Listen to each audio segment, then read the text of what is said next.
The sky, according to Spiritism, a state of consciousness, not a place.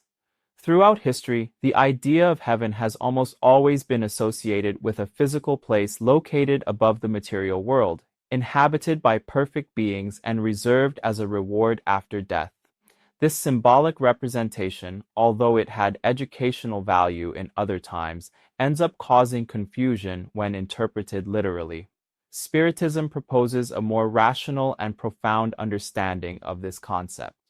According to this view, heaven is not a geographical space in the universe, but a state of consciousness. It represents the inner condition of the spirit that has achieved harmony with itself, with others, and with the natural laws of life. It is not an externally granted prize, but the direct result of moral and intellectual evolution. Modern science helps to clarify this idea. Astronomy shows that the universe does not have a privileged center or regions designated for spiritual rewards. Classical physics reveals that everything operates by laws, order, and balance without arbitrary exceptions. Nothing indicates the existence of a material place reserved for states of eternal happiness. When we observe contemporary studies of consciousness, we realize that well-being, peace, and suffering are internal experiences linked to how the mind interprets reality.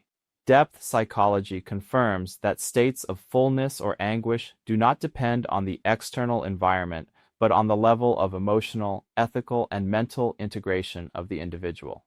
Heaven, therefore, begins to be understood as a state of expanded, lucid, and peaceful consciousness. Spiritism teaches that happy spirits are those who have overcome selfishness, pride, and excessive attachment to material things.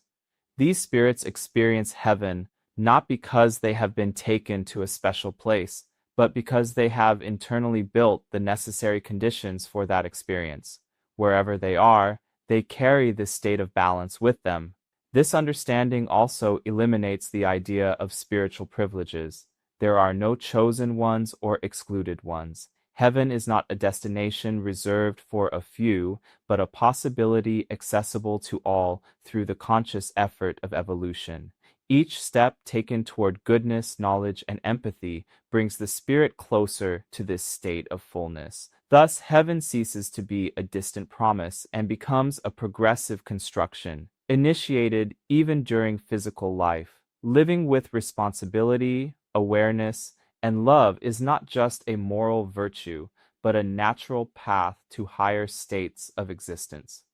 If this reflection helped you understand the sky from a new perspective, like, share, and leave your comment. Your interaction helps this knowledge reach more people.